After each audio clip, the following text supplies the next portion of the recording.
अब जैसा कि हम आजकल देख रहे हैं, घर बनाने की लागत जो है वो दिन ब दिन बढ़ती जा रही है। तो ऐसे में सवाल ये आ जाता है कि कम खर्च के अंदर हम घर किस तरह से बना सकते हैं, या फिर अगर हम घर बनवाने जा रहे हैं तो उसमें 2-3 लाख रुपए अगर हम बचा लेते हैं तो काफी बड़ी अमाउंट जो है वो घर बनाते समय हम सेव कर सकते हैं। अब दोस्तों, जब भी बात आती है घर बनाते समय पैसों को बचाने की, तो वहां पर ऐसा नहीं है कि एक ही आइटम में आपके 2-3 लाख रुपए बच जाएंगे, बल्कि अगर आप छोटी छोटी चीजों में थोड़ी थोड़ी अमाउंट बचा लेते हो तो आपके घर का कंप्लीट काम होने तक एक अच्छा खासा अमाउंट यानी कि लाखों रुपए आप जो है वो घर के कंस्ट्रक्शन में बचा सकते हो। और ये पॉइंट इतने प्रैक्टिकल है कि इनकी वजह से आपकी घर बनाने की लागत तो कम होगी और साथ में आपका घर जो है वो भी मजबूत बनेगा। तो हर एक पॉइंट काफी इंपॉर्टेंट है, उसे बिल्कुल भी मिस मत कीजिए। तो इसीलिए वीडियो को पूरा जरूर देखें। और आज मैं आपको सब्सक्राइब करने के लिए नहीं कहूंगा, अगर आपको इस वीडियो में बताए हुए पॉइंट्स सच में काम के लगते हैं तब जाकर ही चैनल को सब्सक्राइब कीजिए। देखिए दोस्तों, जब भी हम घर के अंदर टाइल लगाते हैं तो डेफिनेटली लुक काफी प्रीमियम दिखाई देने लगता है। अब ऐसे में टाइल को सिलेक्ट करते समय कुछ इंपॉर्टेंट पॉइंट को कंसिडर जरूर कीजिए। जैसे कि सबसे पहली चीज, आजकल बहुत सारे लोग आपको रेकमेंड करते हैं कि आपको बड़ी सी बड़ी टाइल्स को अपने घर के अंदर लगाना चाहिए, जिससे कि कम जॉइंट दिखाई देते हैं। पर देखिए दोस्तों, जॉइंट का छोड़ दीजिए, पर जितनी बड़ी टाइल होगी उतना ही उसे आपको लगाने के लिए कॉस्ट जो है वो ज्यादा आता है। पहली चीज, जो बड़ी साइज की टाइल होती है वो रेगुलर टाइल के कंपैरिजन में ज्यादा महंगी होती है। और दूसरी चीज, इन बड़ी टाइल्स को लगाने के लिए लेबर भी आपसे ज्यादा चार्ज लेते हैं। इन दोनों कारणों की वजह से टाइल का जो कॉस्ट है वो काफी ज्यादा हो जाता है।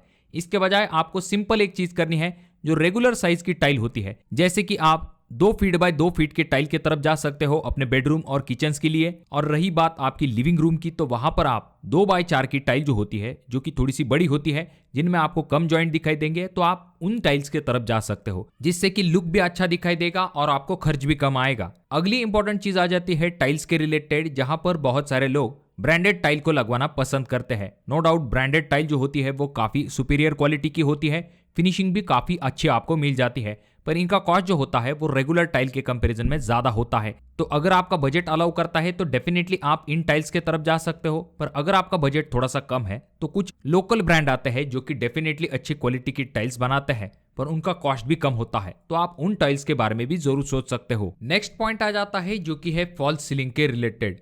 आजकल जब भी हम अपने घर को खूबसूरत बनाने की बात करते हैं तो वहां पर हम फॉल्स सीलिंग करवाते हैं, पर ये जो फॉल्स सीलिंग होती है इसका कॉस्ट ज़्यादा होता है और इसमें जब हम लाइट लगाते हैं तो कॉस्ट और भी ज़्यादा बढ़ जाता है।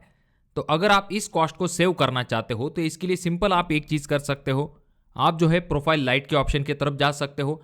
आजकल बहुत सारी सरफेस पैनल लाइट आने लगी है, तो आप उन ऑप्शन के बारे में भी ज़रूर सोच सकते हो। इसमें होगा ये कि आपको लाइट में काफ़ी लग्जरियस लुक भी मिलेगा विदाउट फॉल सीलिंग, और इसकी वजह से आपका जो फॉल सीलिंग का कॉस्ट है वो भी यहाँ पर सेव हो जाएगा, यानी कि अच्छा लुक भी मिलेगा और कॉस्ट भी आपको थोड़ा सा कम आएगा। बहुत बार ऐसा देखा जाता है कि जो घर बनाए जाते हैं वहां पर लोग ये चाहते हैं कि उनकी जो छत है उसकी हाइट ज्यादा से ज्यादा ली जाए, जिसकी वजह से घर काफी बड़ा दिखाई देता है। देखिए दोस्तों, पर ये पॉइंट रिलेटेड होता है कॉस्ट के रिलेटेड भी। जब भी आपके घर की हाइट बढ़ाई जाती है तो आपका ब्रिक वर्क बढ़ता है तो उसका कॉस्ट बढ़ जाता है, उसके ऊपर आपका प्लास्टर आएगा, कॉन्क्रीटिंग वर्क जो होता है उसका भी कॉस्ट यहाँ पर बढ़ जाता है।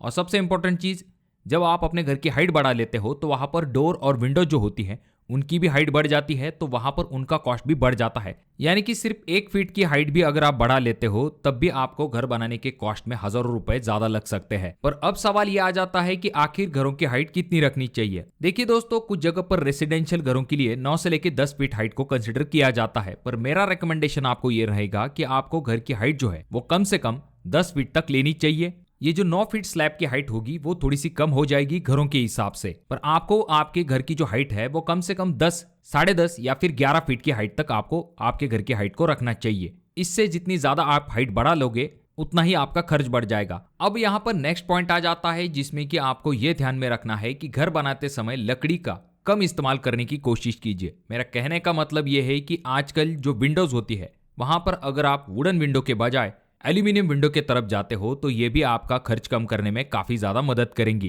क्योंकि जो लकड़ी की विंडो होती है वो एक क्लासिक लुक देने का काम करती है, काफ़ी अच्छी भी दिखाई देती है और इसमें फ़ायदा ये होता है कि आपको ड्यूल ओपनिंग मिलती है।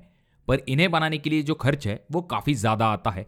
इसके बजाय आजकल बहुत सारे घरों में एल्यूमिनियम विंडो का इस्तेमाल किया जाने लगा है। इसका सबसे बड़ा फ़ायदा ये आ जाता है कि इसका कॉस्ट जो होता है वो लकड़ी के कंपैरिजन में काफ़ी कम होता है, और ये जो एल्यूमिनियम विंडो है इनमें अगर पानी लग जाता है तब भी ये जल्दी खराब नहीं होती है, ना ही इनमें दीमक लगने जैसी समस्या होती है। तो इसीलिए अगर आप चाहो तो अपने घर के लिए एल्यूमिनियम विंडो के ऑप्शन की तरफ भी जा सकते हो। देखिए दोस्तों, जहां तक बात आती है घर को जब भी हम बनाते हैं तो बहुत सारे सजेशंस हमें आते हैं, कुछ हमें ठेकेदार के तरफ से भी आते हैं। तो वहां पर आपको ऐसा सजेस्ट किया जाता है कि आपके घर के लिए आपको बालकनी निकालना काफी ज्यादा जरूरी है, जो कि आपके घर को काफी अच्छा बना देगा। और हम भी ऐसी बातों में आ जाता है जिससे कि बहुत सारी बालकनियां लोग अपने घरों के आगे निकाल लेते हैं। अब जैसा कि आप इस अगले वीडियो में देख सकते हो, यहाँ पर काफी ज्यादा बालकनी निकाली गई है। अब इसमें नुकसान क्या हो सकता है? देखिए दोस्तों, इस तरह की जो छोटी बालकनी है वो प्रैक्टिकली ज्यादा यूज में नहीं आती है। इनका साइज कितना होता है? 3 फीट बाय 10 फीट। अब ये 3 फीट जो जगह होती है इसमें ज्यादा से ज्यादा आपकी चेयर आती है, और ज्यादातर जगह पर ऐसा देखा जाता है कि यहाँ पर आपका पुराना सामान आता है, जो चीजें कोई काम की नहीं है ऐसी चीजों को वहां पर रखा जाता है।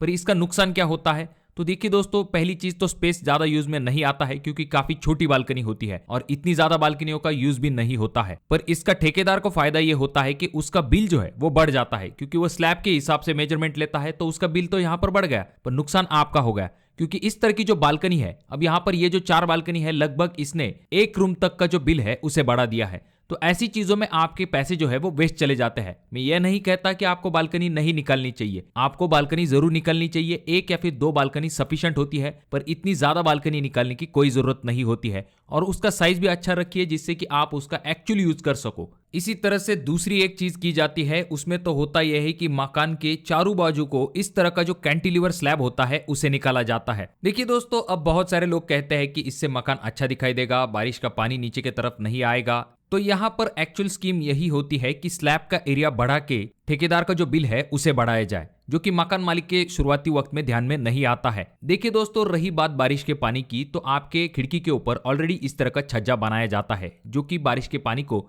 आपके खिड़की के अंदर डायरेक्टली आने से रोकने का काम करता है। तो इसीलिए बिल्डिंग के ऊपर इस तरह का 3 फीट एक्स्ट्रा स्लैब निकालने की कोई जरूरत नहीं होती है। तो अब दोस्तों, इसके बाद नेक्स्ट पॉइंट आ जाता है, जो कि है आपके घर का जो एरिया है उसका आपको सही तरीके से इस्तेमाल करना है। एग्जाम्पल के लिए आपको 1500 स्क्वायर फीट घर बनवाना है, तो पूरा घर आपको जो है ग्राउंड फ्लोर के ऊपर नहीं बनवाना है। उसमें से कुछ एरिया जो है वो आपको आपके फर्स्ट फ्लोर के ऊपर बनवाना है। यानी कि अगर आप चाहो तो 1000 स्क्वायर फीट एरिया जो है वो ग्राउंड फ्लोर के ऊपर बना सकते हो, और जो 500 स्क्वायर फीट बचा हुआ एरिया है वो आप अपने फर्स्ट फ्लोर के ऊपर बना सकते हो। इसका फायदा क्या होगा? देखिए दोस्तों, जब भी आप ग्राउंड फ्लोर पे एरिया बढ़ाते हो तो उसके साथ आपका जो फाउंडेशन का एरिया है, यानी कि फुटिंग का जो कॉस्ट है, वो भी यहाँ पर बढ़ जाता है, जो कि फर्स्ट फ्लोर के ऊपर आपको नहीं आता है। तो इसीलिए आपका जो 500 स्क्वायर फीट एरिया होगा वहां पर आपके फाउंडेशन का जो कॉस्ट है वो टोटल सेव हो जाता है, जिसमें कि आपके काफी ज्यादा पैसे बच सकते हैं। 200 रुपए से लेके 300 रुपए पर स्क्वायर फीट तक आपको ऊपरी मंजिल बनाने के लिए कम खर्चा आ सकता है। तो डेफिनेटली ये काफी अच्छा पॉइंट होता है, और इसकी वजह से आपका घर का साइज जो है वो भी काफी बड़ा दिखाई देता है। तो डेफिनेटली आप इस चीज का भी इस्तेमाल करके अपने घर बनाने की लागत को थोड़ा सा कम कर सकते हो। कुछ जगह पर तो ऐसा देखा जाता है कि कुछ लोग जो है 500 स्क्वायर फीट घर नीचे बना लेते हैं और ऊपरी मंजिल के ऊपर 500 स्क्वायर फीट बना लेते हैं, जिस वजह से लगभग आधा फाउंडेशन का जो कॉस्ट है वो वहां पर सेव हो जाता है। नेक्स्ट पॉइंट आ जाता है, जो कि है सीमेंट के इस्तेमाल के रिलेटेड। देखिए दोस्तों, जब भी आप घर बनाते हो तो 2 टाइप का सीमेंट इस्तेमाल किया जाता है। पहला जो कि है ओपीसी और दूसरा जो कि है पीपीसी। ये दोनों टाइप के जो सीमेंट है वो ज्यादातर घर बनाने के लिए इस्तेमाल किए जाते हैं, यानी कि सेम कंपनी में आपको ये दोनों टाइप के सीमेंट मिल जाता है। अब ओपीसी सीमेंट जो होता है, यानी कि जिसे ऑर्डिनरी पोर्टलैंड सीमेंट कहा जाता है, उसकी जो इनिशियल स्ट्रेंथ होती है वो ज्यादा होती है, और जो पीपीसी सीमेंट होता है उसकी आगे चल के स्ट्रेंथ बढ़ जाती है। पर इन दोनों सीमेंट में एक डिफरेंस होता है, जो कि है कॉस्ट का। जो ओपीसी सीमेंट होता है उसका कॉस्ट जो होता है वो पर बैग के हिसाब से 5 से लेके 7 रुपए ज्यादा होता है पीपीसी सीमेंट के कंपैरिजन में। तो अगर आप चाहो तो पीपीसी सीमेंट के तरफ भी जा सकते हो, जिससे कि हर बैग के पीछे आपके 5 से लेके 7 रुपए बच सकते हैं। इस सीमेंट का इस्तेमाल आप अपने घर के ब्रिक वर्क के लिए, प्लास्टरिंग वर्क के लिए आराम के साथ कर सकते हो, यहां तक कि कंक्रीट के लिए भी इसका इस्तेमाल किया जाता है। उसके बाद और भी कुछ ऐसी चीजें हैं जिनकी मदद से आप थोड़ा सा कम दाम के अंदर सीमेंट को ले सकते हो। इसमें आप एडवांस बुकिंग कर सकते हो। जब सीमेंट के प्राइस काफी कम होते हैं, ऐसे में आप बुकिंग करके सीमेंट का जो प्राइस है उसे लॉक कर देते हो, जहां पर आप दुकानदार को पूरा पेमेंट करते हो, पर अपने जरूरत के हिसाब से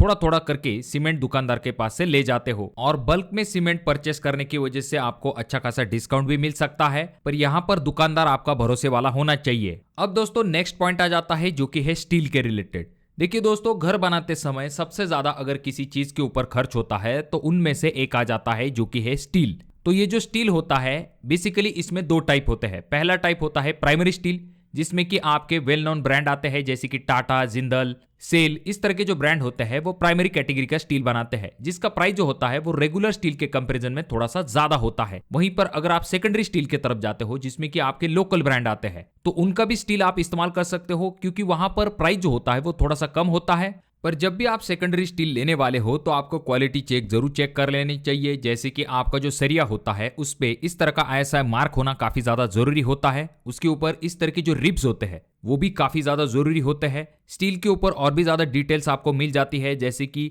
TMT टेक्नोलॉजी से आपका सरिया बना हुआ है या फिर TMX टेक्नोलॉजी से बना हुआ है। ऐसी डिटेल चीजों को चेक करने के बाद ही आपको उस सरिये को परचेस करना है, और ज्यादा जंग लगा हुआ सरिया आपको बिल्कुल भी नहीं लेना है।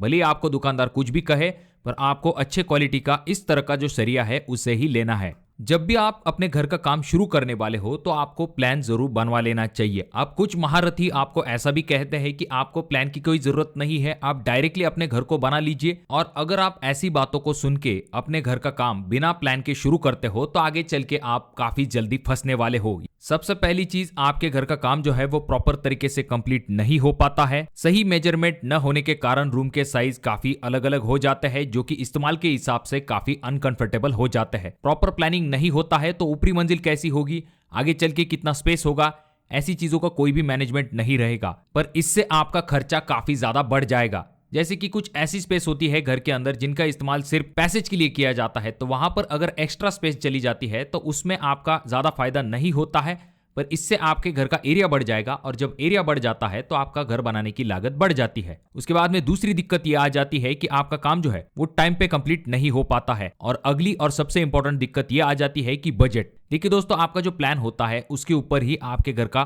पूरा बजट डिपेंड होता है। इससे बहुत सारी इंपॉर्टेंट चीजों के बारे में आपको पता चलता है। तो इसीलिए आपको गलती बिल्कुल भी नहीं करनी है। एक अच्छे इंजीनियर के पास से या फिर आर्किटेक्ट के पास से सही तरीके का प्लान कर लेना चाहिए। इसके बहुत सारे फायदे होते हैं, जैसे कि आपके जो इंजीनियर होते हैं वो इस तरह से प्लान बनाते हैं कि आपकी जगह का सही और सटीक तरीके से इस्तेमाल होता है। हर एक स्क्वायर इंच का इस्तेमाल प्रॉपर तरीके से होने की वजह से आपके घर बनाने की लागत भी कम आती है। सही ओपनिंग होती है, यानी कि कहां से एंट्री होनी चाहिए, टॉयलेट बाथरूम कौन से पोजीशन में चाहिए, ऐसी सभी डिटेल चीजों के बारे में आपको उस एक प्लान से पता चल जाता है। और जैसे मैंने आपको कहा कि प्लान की वजह से आपको स्क्वायर फीट पता चलता है, आपका बजट तय होता है, तो ये भी काफी इंपॉर्टेंट चीज आ जाती है। अगर आप आगे चल के स्ट्रक्चरल प्लान लेते हो तो जितने कॉलम की जरूरत है उतने ही कॉलम आप अपने घर बनाने के लिए इस्तेमाल करते हो, जितना स्टील जरूरी है उतना ही इस्तेमाल करते हो।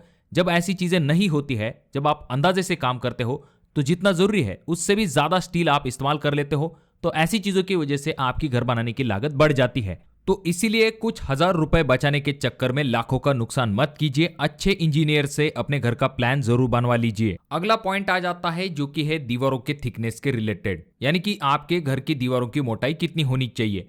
देखिए दोस्तों, आजकल बहुत सारी जगह पर RCC फ्रेम स्ट्रक्चर घर बनाए जाते हैं। आसान भाषा में जिन घरों को बनाने के लिए इस तरह के जो कॉलम और बीम होते हैं उनका इस्तेमाल किया जाता है, तो वहां पर आपके पूरे घर का लोड जो होता है वो बीम से होता हुआ, कॉलम से होता हुआ आपके फुटिंग की तरफ चला जाता है। तो ऐसे में दोस्तों दीवारें जो होती है वो पार्टीशन का काम करती है, तो वहां पर अंदरूनी दीवारों की ज्यादा मोटाई लेने का इतना ज्यादा फायदा नहीं होगा।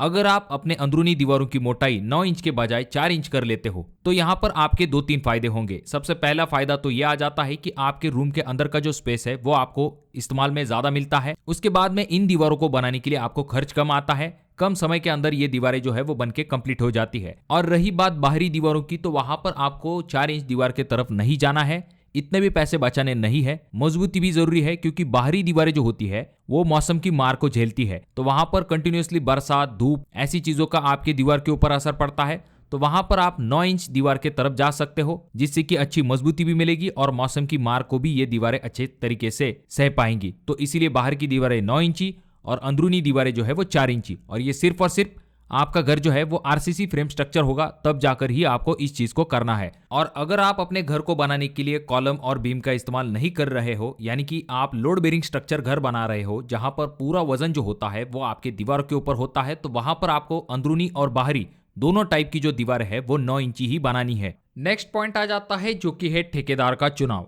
देखिए दोस्तों, जब भी हम अपने घर का काम करवाते हैं तो वहां पर हम तीन चीजों से अपने घर का काम करवाते हैं। पहली चीज, जहां पर हम खुद से ही लेबर मैनेज करके अपने घर का काम करवाते हैं, जिसमें फायदा आपका होता है कि आपका थोड़ा सा कॉस्ट सेव हो जाता है, पर इसमें आपका काफी ज्यादा समय चला जाता है और लेबर को मैनेज करने में काफी ज्यादा दिक्कतें होती है। इसमें कभी कभी आपके पैसे बचने के बजाय आपके एक्स्ट्रा पैसे भी खर्च हो जाते हैं। दूसरा ऑप्शन आ जाता है जिसमें कि आप किसी लेबर कॉन्ट्रैक्टर को अपने घर का काम देते हो, जिसमें कि एक रेट फिक्स किया जाता है पर स्क्वायर फीट के हिसाब से, जिसमें कि आपका ठेकेदार लेबर को मैनेज करने का काम करता है और आपको आपके ठेकेदार को सिर्फ मटेरियल ला के देना होता है। और तीसरा टाइप होता है जिसमें कि विद मटेरियल आप अपने ठेकेदार को काम देते हो, जिसमें कि लेबर को और मटेरियल को मैनेज करने का काम आपके कॉन्ट्रैक्टर देखते हैं।